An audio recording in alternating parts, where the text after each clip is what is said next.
내 이름은 최민석이다. 30대 초반의 평범한 직장인으로 2019년 1월까지는 정말 평범한 삶을 살고 있었다. IT 회사에서 개발자로 일하며 주말에는 친구들과 술 마시고 가끔 소개팅도 하는 그런 일상이었다. 그런 내게 선영이가 나타난 것은 2019년 1월 중순 부산역 근처 카페에서였다. 친구 재현이의 소개팅이었는데 솔직히 별 기대 없이 나갔던 자리였다. 그동안 소개팅에서 좋은 결과를 본 적이 없었거든. 민서가 이번엔 진짜 괜찮은 사람이야. 최근에 이혼했는데 그 전 남편이 바람 피워서 이혼한 거래. 성격도 좋고 예쁘고. 재현이의 말에 반신반의하며 약속 장소에 갔는데 정말 놀랐다. 카페 구석자리에 앉아있던 여자가 정말 아름다웠기 때문이다. 안녕하세요, 이선영입니다. 그녀의 첫인사는 차분하고 우아했다. 단정한 흰 블라우스에 검은 치마, 그리고 자연스럽게 내려뜨린 긴 머리. 화장은 진하지 않았지만 자연스러운 아름다움이 있었다. 특히 눈이 인상적이었다. 큰 눈동자가 맑고 순수해 보였다. 최민석입니다. 만나서 반갑습니다. 처음 1시간 정도는 서로 조심스럽게 대화했다. 그녀는 과거 결혼 이야기는 피하면서도 자연스럽게 현재의 관심사나 취미에 대해 이야기했다. 책을 좋아한다고 했고 요리도 잘한다고 했다. 무엇보다 웃는 모습이 정말 예뻤다. 이혼하신 지 얼마나 되셨어요? 내가 조심스럽게 물었을 때 그녀는 잠깐 어두운 표정을 지었다가 이내 미소를 지었다. 1달 정도 됐어요. 솔직히 말하면 전 남편이 다른 여자를 만나고 있었거든요. 알았을 때 정말 배신감이 컸어요. 그때 그녀의 눈에서 잠깐 서글픈 빛이 스쳤다. 나는 괜히 미안한 마음이 들었다. 이제 겨우 30 초반인데 이미 이혼까지 경험한 그녀가 안쓰러웠다. 힘드셨겠어요. 그래도 이제 새로운 시작이니까. 맞아요. 그래서 오늘 이렇게 나와서 새로운 사람도 만나는 거죠. 그녀는 밝게 웃으며 말했다. 그 순간 나는 이 여자에게 완전히 빠져들고 있음을 느꼈다. 첫 만남 이후로 우리는 자주 만나기 시작했다. 일주일에 2번, 때로는 3번까지도. 선영이는 정말 매력적인 여자였다. 대화할 때는 진지하게 들어주고 내 이야기에 공감도 잘해줬다. 요리도 정말 잘했다.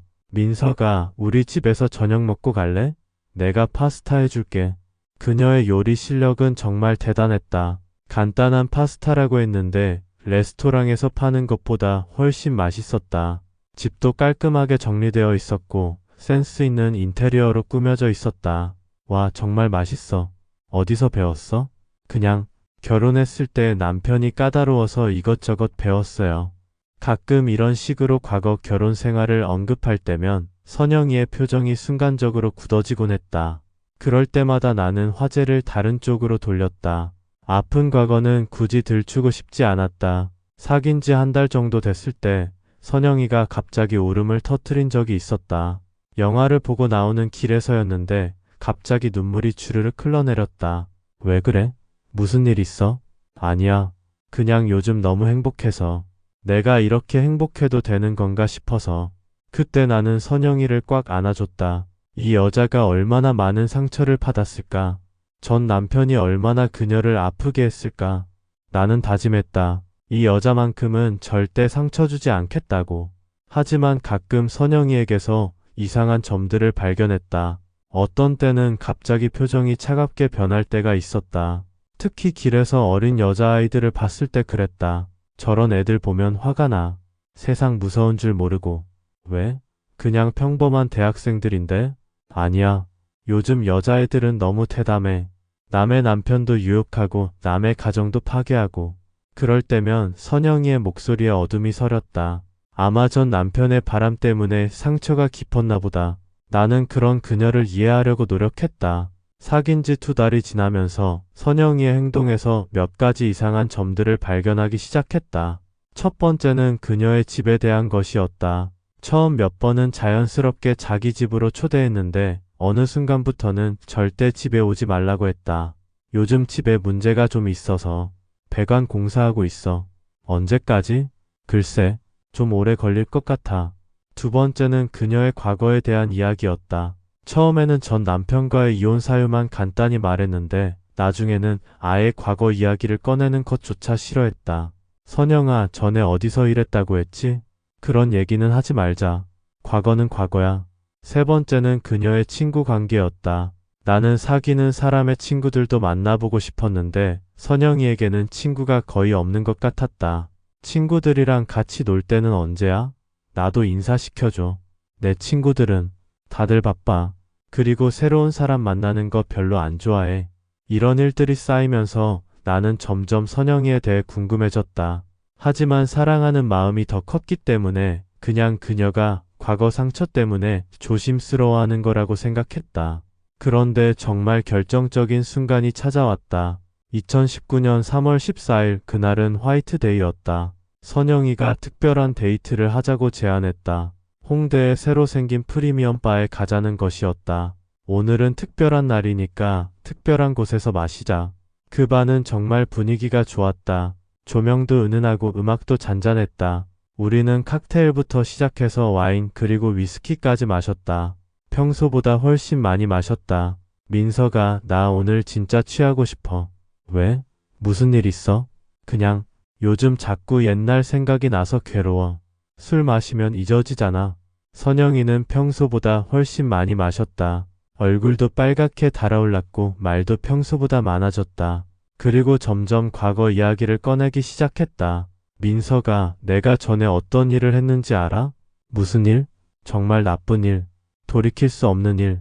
나는 그저 이혼에 대한 이야기려니 했다. 아마 전 남편과의 일 때문에 자책하고 있는 건가 보다.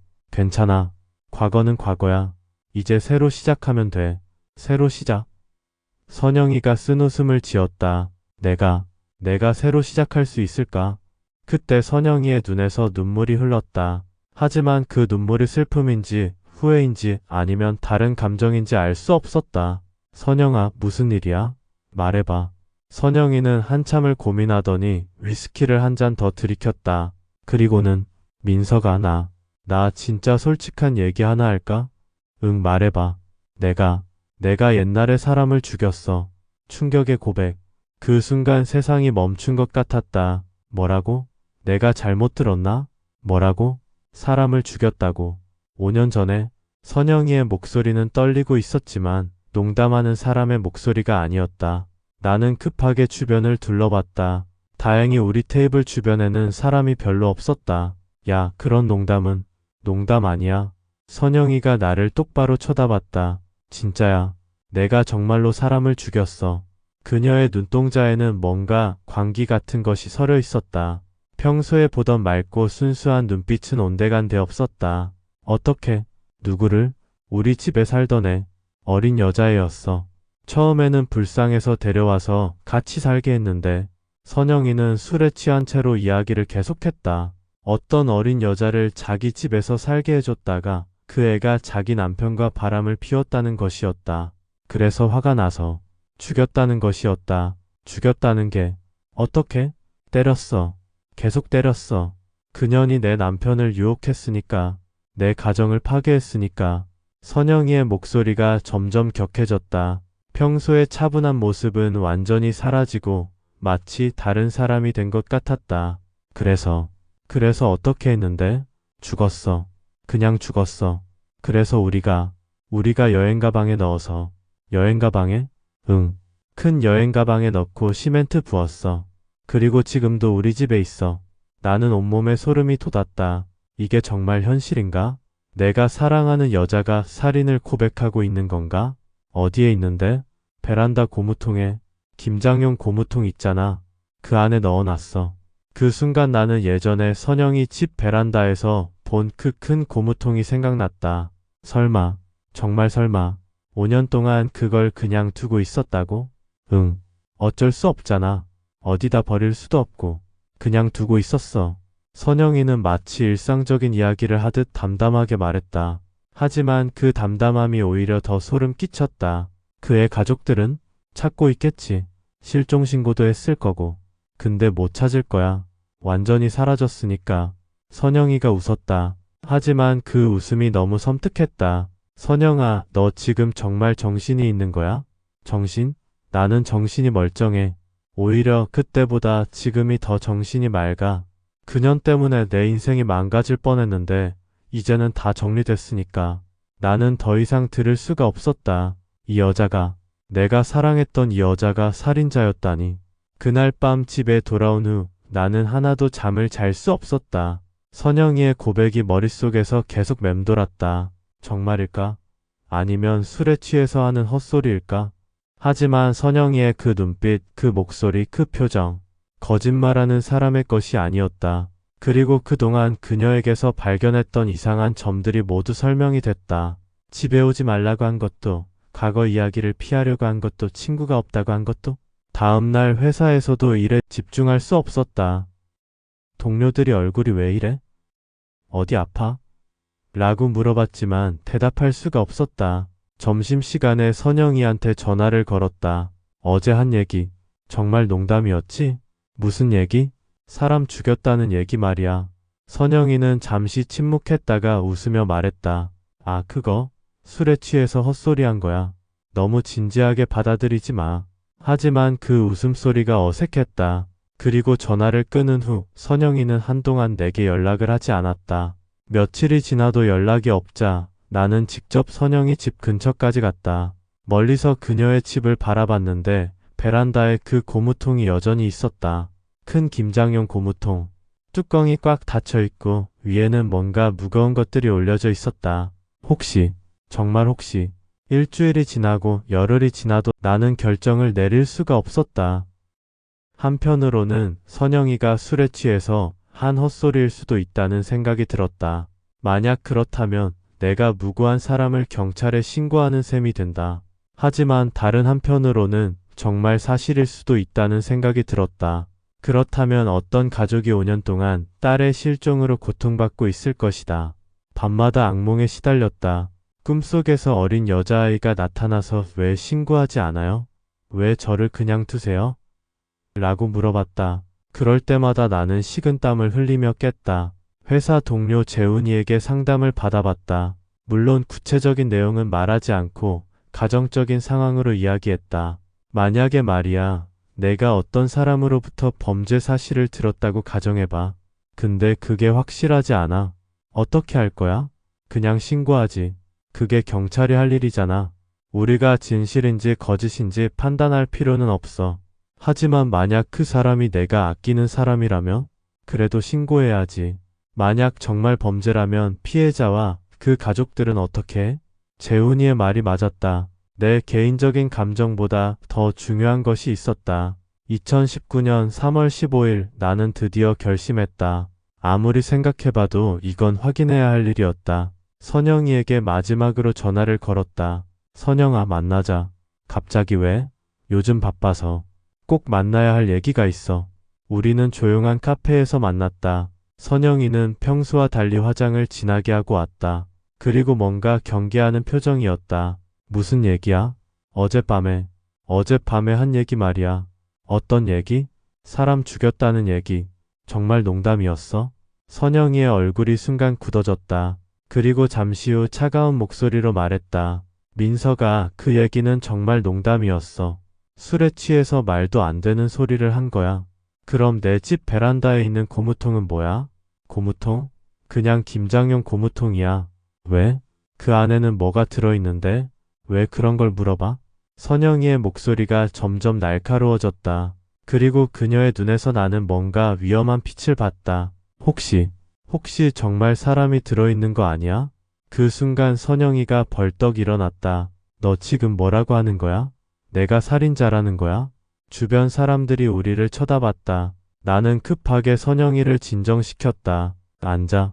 사람들이 본다. 선영이는 다시 앉았지만 여전히 화가 난 표정이었다. 민서가, 나는 그런 사람이 아니야. 내가 어떻게 날 그렇게 생각할 수 있어? 하지만 그녀의 반응이 오히려 더 의심스러웠다. 정말 무고하다면 이렇게까지 민감하게 반응할 필요가 있을까? 선영아, 미안해. 그냥 너무 생생하게 말해서. 앞으로는 그런 말하지 마. 정말 기분 나쁘니까. 그날 선영이와 헤어진 후 나는 완전히 확신했다. 그녀의 반응, 그녀의 표정, 모든 것이 의심스러웠다. 그날 저녁 나는 드디어 부산 경찰서에 전화를 걸었다. 여보세요, 경찰서입니다. 신고할 게 있어서 전화드렸습니다. 어떤 신고인가요? 제가 알고 있는 사람이 5년 전에 살인을 저질렀다고 고백했습니다. 살인이요? 좀 더 자세히 말씀해 주세요. 나는 최대한 차분하게 상황을 설명했다. 선영이의 이름, 주소, 그리고 그녀가 술자리에서 한 고백의 내용을. 신고자분과 그 분과의 관계는 어떻게 되시나요? 연인 관계입니다. 아니, 였습니다. 피해자에 대한 정보는 있으신가요? 20대 초반의 여성이라고 했고, 가해자 집에서 동거했다고 했습니다. 시신은 여행 가방에 넣어서 시멘트로 굳혔다고 했고, 현재 베란다에 김장용 고무통에 보관하고 있다고 했습니다. 전화를 받은 경찰관의 목소리가 진지해졌다. 확인해 보겠습니다. 혹시 잘못된 신고인 경우 책임을 지셔야 한다는 점 알고 계시죠? 네, 알고 있습니다. 전화를 끊고 나니 온몸이 떨렸다. 정말 올바른 선택을 한 걸까? 만약 내가 틀렸다면? 집으로 가져온 시신은 베란다에 김장용 고무통에 넣어졌다. 그리고 그 위에 시멘트와 흙을 더 부어서 완전히 밀봉했다. 냄새가 새어나오지 않도록 말이다. 5년간의 평범한 일상. 그렇게 지은이는 고무통 속에서 5년간 갇혀 있었다. 그동안 선영이 부부는 마치 아무 일도 없었던 것처럼 평범하게 살았다. 선영이는 이혼을 했고 새로운 삶을 시작했다. 나와 만나서 연애도 하고 미래 계획도 세우고 마치 정말 평범한 여자인 것처럼. 한편 지은이의 가족들은 5년 동안 딸을 찾아 헤맸다. 실종 신고도 했고 사설 탐정도 고용해봤다.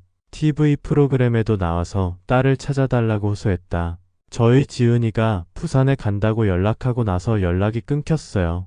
제발 우리 딸을 찾아주세요. 하지만 지은이는 이미 이 세상 사람이 아니었다. 차가운 고무통 속에서 가족의 부름을 들을 수도 없었다. 2019년 3월 14일 그날 밤의 술자리가 모든 것을 바꿨다. 만약 선영이가 그날 밤 술을 마시지 않았다면? 만약 그녀가 과거 이야기를 꺼내지 않았다면? 지은이는 영원히 그 고무통 속에 있었을 것이다. 하지만 다행히도 선영이의 입이 열렸다. 그리고 나의 양심이 작동했다. 비록 사랑하는 사람이었지만 더 중요한 것이 있다는 걸 알았기 때문이다. 2020년 가을 나는 법정에 증인으로 출석했다.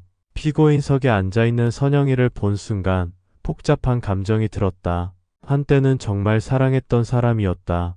그녀의 웃음소리, 그녀가 만들어준 음식의 맛, 그녀와 함께 걸었던 거리들, 모든 것이 추억으로 남아있었다. 하지만 이제 나는 그녀의 진짜 모습을 알고 있었다. 21살 어린 여자를 잔혹하게 죽이고 5년 동안 시신을 방치한 냉혹한 살인자 말이다. 증인은 피고인과 어떤 관계였습니까? 연인 관계였습니다. 피고인으로부터 범죄 사실을 들었을 때 어떤 심정이었습니까? 정말 충격적이었습니다. 처음에는 믿을 수 없었고 농담인 줄 알았습니다. 하지만 점점 사실이라는 확신이 들었고 결국 신고하기로 결심했습니다. 피고인에 대한 개인적 감정 때문에 신고를 망설이지는 않았습니까? 많이 망설였습니다. 하지만 피해자와 그 가족들을 생각하니 신고하는 것이 옳다고 판단했습니다. 선영이는 내 증언을 듣는 내내 차가운 시선으로 나를 쳐다봤다. 그 시선에는 원망과 분노가 가득했다. 하지만 나는 후회하지 않았다. 정의의 실현 그러나 아쉬운 판결.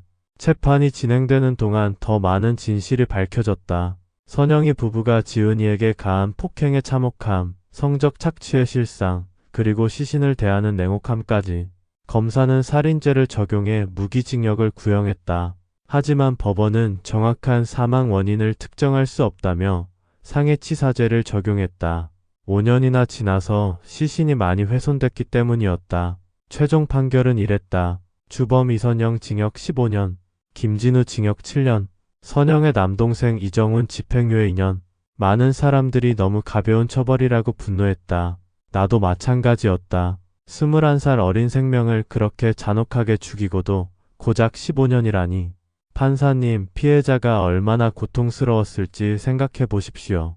겨우 21살의 나이에 그런 끔찍한 죽음을 당했는데 가해자들이 받은 처벌이 너무 가볍지 않습니까? 지은이 아버지의 탄원서가 법정에서 낭독됐을 때 방청석에 많은 사람들이 눈물을 흘렸다. 나도 그중 한 명이었다. 하지만 적어도 지은이는 가족의 품으로 돌아갔다. 5년 만에 딸을 찾은 가족들의 눈물을 본 순간 내가 한 일이 헛되지 않았다는 생각이 들었다. 정말 고맙습니다. 선생님이 신고해 주시지 않았다면 우리는 영원히 지은이를 찾지 못했을 거예요. 지은이 어머니가 내 손을 꼭 잡으며 말씀하셨다. 그 손에서 5년간의 고통과 그리움이 느껴졌다. 장례식에도 참석했다. 작은 영정사진 속의 지은이는 정말 순수하고 착해 보였다. 21살의 밝은 미소를 지고 있었다. 저 미소를 세상에서 지워버린 선영이가 너무 미웠다. 지은아, 이제는 편히 쉬어. 내가 당한 고통을 세상이 알게 됐어. 그리고 너를 사랑하는 가족들이 기다리고 있어. 사건이 끝난 지 몇 년이 지났지만 나는 아직도 그때를 생각한다. 그리고 몇 가지 교훈을 얻었다. 첫째, 사람을 겉모습만으로 판단해서는 안 된다는 것이다. 선영이는 정말 평범해 보이는 여자였다. 아니, 오히려 매력적이고 상냥한 여자였다. 하지만 그 속에는 끔찍한 악마가 숨어 있었다. 둘째, 양심의 소리를 무시해서는 안 된다는 것이다. 아무리 개인적인 감정이 얽혀 있어도 옳은 일과 그른 일을 구분할 수 있어야 한다. 셋째, 작은 용기가 큰 변화를 만들 수 있다는 것이다. 만약 내가 신고하지 않았다면 지은이는 영원히 그 고무통 속에 있었을 것이다. 그리고 그 가족들은 평생 딸을 찾아 헤맸을 것이다. 지금 선영이는 교도소에서 복역 중이다. 15년이라는 시간을 통해 자신이 저지른 죄를 반성하고 있을까? 솔직히 잘 모르겠다. 법정에서 본 그녀의 모습에서는 진정한 반성을 찾을 수 없었기 때문이다. 하지만 적어도 그녀는 더 이상 다른 무고한 사람들을 해칠 수 없게 됐다. 그리고 지은이의 억울함이 세상에 알려졌다. 나는 지금도 가끔 지은이를 생각한다. 만약 그녀가 살아있다면 지금쯤 27살이 됐을 것이다. 아마 좋은 사람을 만나 결혼도 하고 행복한 가정을 꾸리고 있었을지도 모른다. 하지만 선영이가 그 모든 미래를 빼앗아 버렸다. 21살의 꽃다운 나이에 그 모든 가능성을 끊어버렸다. 이것이 바로 살인의 진짜 무서움이다. 한 사람의 인생 전체를 송두리째 앗아가는 것. 그래서 나는 다짐한다. 앞으로도 이런 일을 목격한다면 절대 외면하지 않겠다고. 비록 작은 용기일지라도 그것이 누군가의 인생을 구할 수 있다면 기꺼이 내겠다고. 지은아, 내가 세상을 떠난 지 벌써 9년이 지났다. 내가 당한 고통은 결코 잊혀지지 않을 거야. 그리고 너와 같은 피해자가 더 이상 생기지 않도록 우리 모두가 더욱 경각심을 가져야 한다고 생각해. 이제는 정말 편히 쉬어. 너를 사랑하는 사람들이 내 곁에 있을 거야. 그리고 세상은 내가 겪은 일을 기억하고 다시는 이런 일이 일어나지 않도록 노력할 거야. 그것이 내가 내게 줄 수 있는 마지막 약속이다. 진실은 때로 늦게 드러나지만 결국에는 밝혀진다. 그리고 그 진실을 밝히는 것은 작은 용기에서 시작된다. 다음 이야기가 궁금하면 좋아요, 구독 부탁드립니다.